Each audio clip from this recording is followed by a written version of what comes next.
Ternyata Kota Malang jadi pabrik narkotika sintetis terbesar di Indonesia. Ini dia, peredaran narkoba di Kota Malang sungguh memprihatinkan. Terbaru Bareskrim Polri bersama Polda Jawa Timur dan Dirjen Bea Cukai berhasil mengungkap klandestin terbesar di Indonesia. Pengungkapan ini menjadi komitmen Polri untuk menyelamatkan generasi muda menuju bangsa Indonesia Emas tahun 2025. Berdasarkan barang-barang bukti yang disita diperkirakan bisa menyelamatkan 5.350.000 jiwa. Komisaris Jenderal Polisi Wahyu Widodo mengatakan cukup memperhatikan dengan temuan ini. Selamat sore teman-teman. Hari ini di ruang pabrik kita kedatangan tamu yang luar biasa, jauh-jauh dari Jakarta, meskipun dia berasal dari Malang. Dia adalah direktur dari SES, termasuk pengamat kepolisian. Selamat sore Pak Bambang. Selamat sore Mas Ahmad. Gimana kabarnya? Alhamdulillah sehat di kawan lama ya. Siap. Lama tidak bersua di Kota Malang, mungkin ada cerita menarik di luar Malang sehingga berjumpa lagi di ruang pabrik ini. Ya kebetulan pas pulang aja ke Malang, sudah seminggu ini pulang. Banyak di Jakarta sih sekarang, karena isu-isu kepolisian memang rata-rata di Jakarta ya, yang sekarang menjadi sorotan, banyak yang menjadi sorotan terkait dengan kepolisian gitu. Dan ternyata waktu pulang seperti ada bom waktu ya. Saya sendiri juga terkejut kemarin dikasih tahu yang setiap hari otak di berita ternyata di Malang kota pendidikan juga menyimpan sesuatu yang menurut kita luar biasa. Ada sebuah pabrik atau gudang di tengah Kota Malang dan itu menjadi sorotan nasional. Gudang pabrik narkoba ini menurut Mas Bambang seperti apa sih? Apakah memang Malang menjadi incaran produk narkoba karena banyak mahasiswa atau seperti apa sehingga sampai broker-broker dari luar negeri itu mengejar Kota Malang? Ya, saya melihat kota kita tercinta Malang ini relatif aman ya. Dalam tanda kutip, kita semua merasa aman gitu. Apakah sebenarnya karena rasa aman itu sehingga seringkali kita membuat masyarakat bahkan pihak keamanan pun seringkali menjadi terlena gitu. Setahun yang lalu, ini saya flashback dulu ya. Setahun yang lalu saya pernah ditodong seseorang di Kota Malang pada siang hari oleh 4 orang. Saya menyampaikan ke kawan-kawan juga kepada Polres, kepada Mas Budi Her sebagai Kapolres, saya sampaikan bahwa Malang ini sepertinya ada darurat keamanan. Karena saya di siang hari bolong ditodong 4 orang dan sampai sekarang pun nyaris tidak pernah ada kabar ya siapa yang menodong saya. Sementara CCTV besar milik dari pemerintah kota itu 15 meter di atas TKP di mana saya ditodong seperti itu. Makanya saya menyampaikan ke kawan-kawan media sebagai Kapolres ini dan kepada stakeholder yang lainnya bahwa Malang ini harusnya sudah darurat keamanan. Artinya semua stakeholder maupun masyarakat juga harus mulai aware terkait dengan keamanan Kota Malang. Makanya ketika kemarin muncul ada gudang bom dengan informasi yang sangat dahsyat ya. Selama saya tinggal di Malang hampir 30 tahun lebih, ini temuan yang sangat luar biasa. 1,2 ton narkoba, kemudian 25.000 pil narkoba, itu sangat luar biasa. Satu sisi saya mengapresiasi kerja kepolisian sehingga bisa membongkar kasus ini. Tapi Dan yang memprihatinkan, dari sekian tersangka yang ada di situ, ini anak-anak muda kita, umur 22 tahun, 25 tahun, 24 tahun. Ini kan sangat memprihatinkan sekali. Satu sisi Kota Malang tercinta ini adalah kota pendidikan, di mana menjadi tempat rujukan jutaan ratusan ribu calon mahasiswa yang belajar di Kota Malang. Tapi ketika kemarin ada informasi dibongkarnya kasus ada pabrik yang sedemikian besar, itu juga akan menjadi keprihatinan kita semua. Selama ini stakeholder di Kota Malang ini ngapain saja?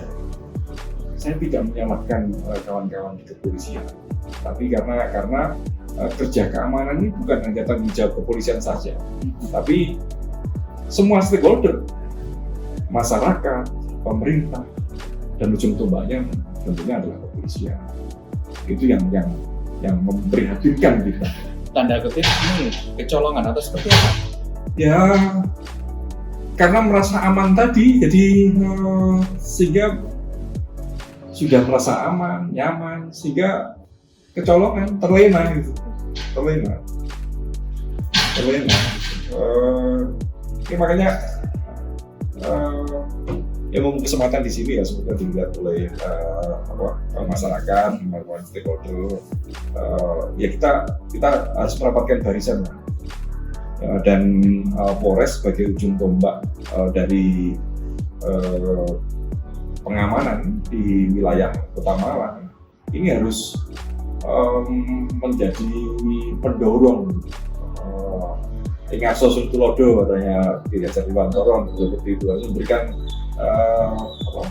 Ingat Sosun Tulodo, terus Imatio Mangunkaso, Budaya itu harus dijalankan gitu.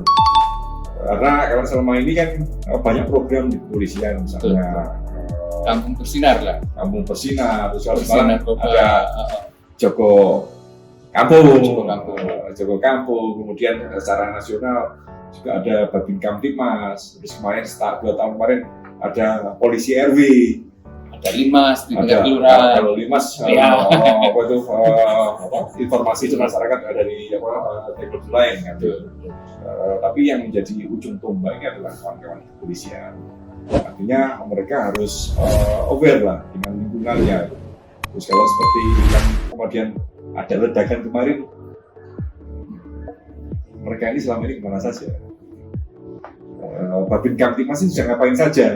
Tanda kutip teman-teman yang ada di lapangan ini diberi sanksi atau diberi reward menurut jenengan ini? Ya, tidak seperti bisa seperti itu juga ya, terkait dengan upaya penangkapan, membuka kasus ini tentu ada prestasi tersendiri, makanya adalah reward. Tetapi ini harus menjadi evaluasi bagi semuanya gitu, introspeksi, karena kita tidak bisa menyalahkan masing-masing. Yang kawan-kawan dia ada di lapangan pasti ada banyak kendala gitu. Polisi RW misalnya, kalau saya melihat program itu kan kadang-kadang di awal dulu saya kritik gitu, polisi RW ini siapa sih yang menjadi personilnya gitu kan. Kalau tumpang tindih dengan Babin Kamtibmas, nanti siapa yang menjadi penanggung jawabnya. Kemudian kalau itu dilakukan oleh personil dari satuan lain, kawan-kawan kepolisian tentunya bebannya banyak gitu. Saya bisa memaklumi gitu. Saya bisa memahami beban kerja kawan-kawan kepolisian gitu. Makanya tetapi terlepas dari itu, lagi-lagi 1,2 ton itu bukan yang sedikit. Makanya jadi tiba-tiba ada bom atom di situ kan, aduh ini harus jadi evaluasi bersama. Ya, kalau kita buat mandi bisa satu kampung gitu ya. Kampung. 1,2 ton itu bukan kantong narkoba. Ya, nanti jadi apa? Kalau kita tidak peduli ya jadi cap di Malang itu berarti kota narkoba kan seperti itu. Itu artinya kita tidak harapkan ya. Itu sangat tidak kita Tidak harapkan. harapkan karena teman-teman dari luar kota, terutama orang tua yang ingin mengkuliahkan anaknya di sini pasti juga akan tanda kutip Nah, was-was lah atau Iya. khawatir nanti Oh, jangan-jangan seperti itu. betul. Makanya tanggung jawab ini bukan hanya pada kepolisian saja, tapi stakeholder semuanya. Saya teriak-teriak ke Mas Wali Kota kemarin Mas Sutiaji seperti itu. Saya teriakin, ayo ini gimana ini soal keamanan.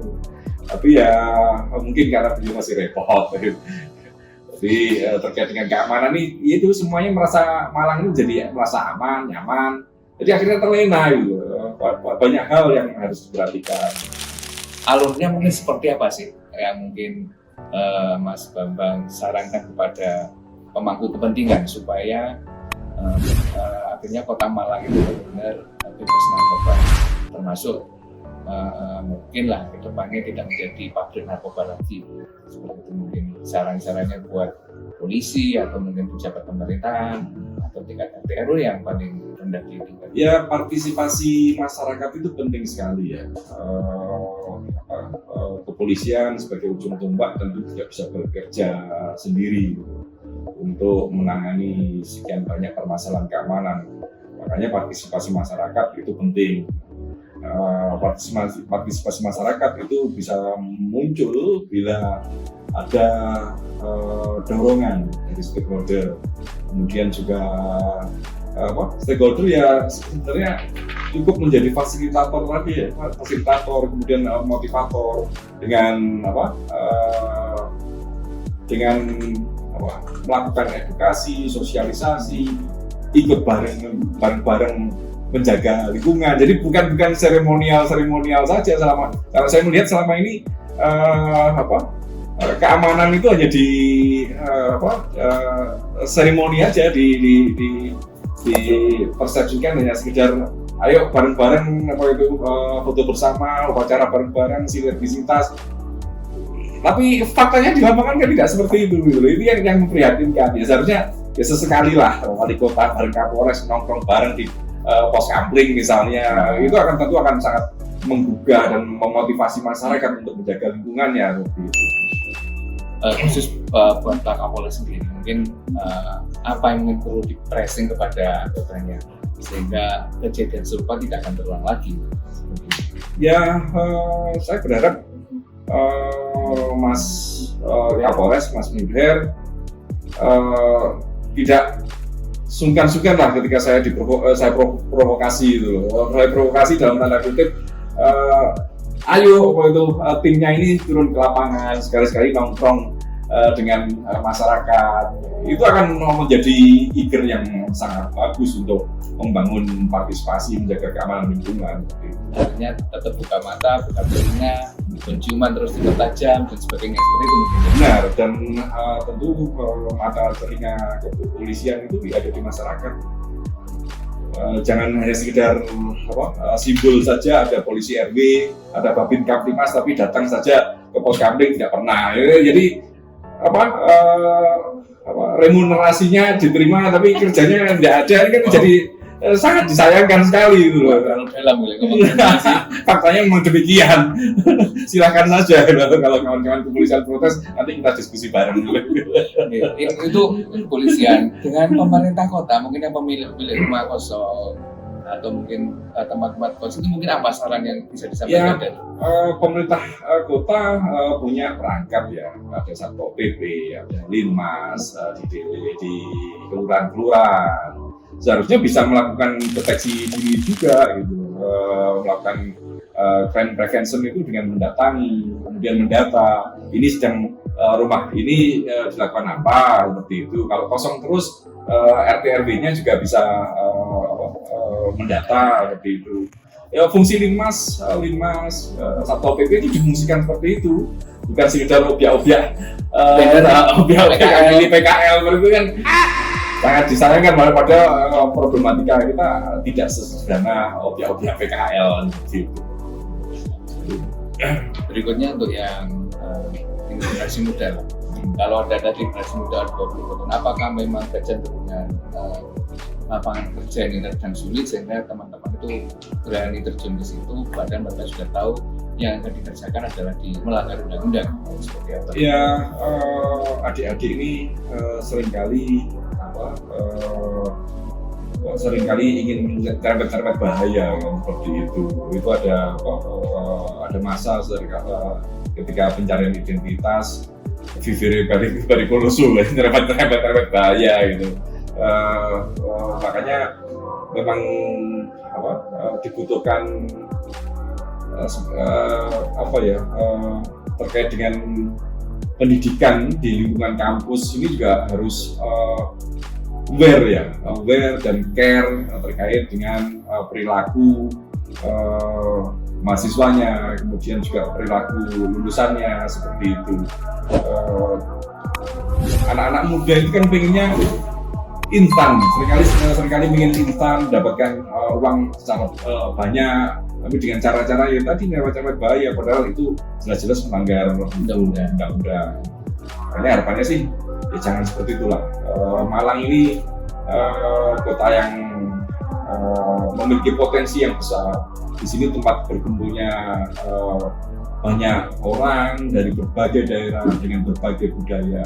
Kalau itu bisa dikembangkan menjadi potensi kreatif, tentu akan menjadi lebih baik. Ayo berbondong-bondong membangun kreativitas itu, dan ini harus didorong oleh pemerintah kota, kemudian juga keamanan, stakeholder. Dan kalau pihak keamanan yang memberikan izin keramaian, ya jangan susah-susah gitu loh, jangan mahal-mahal. Seringkali kan menjadi repot ketika pihak keamanan nariknya mahal, ini harus ini. Ya itu kan mematikan kreativitas anak-anak muda yang ingin mengeksplorasi kemampuannya, kreativitasnya, sehingga dia nyelentang ke arah yang tidak benar. Oke, demikian bincang kita dengan Mas Bambang, pengamat kepolisian. Jadi kesimpulannya bahwa Malang adalah kota yang sejuk, kota aman, dan jangan sampai tercoreng lagi dengan adanya pabrik-pabrik narkoba yang ada di kota Malang. Selamat sore Mas Bambang dan sukses selalu untuk kegiatan di Jakarta. Amin. Terima kasih teman.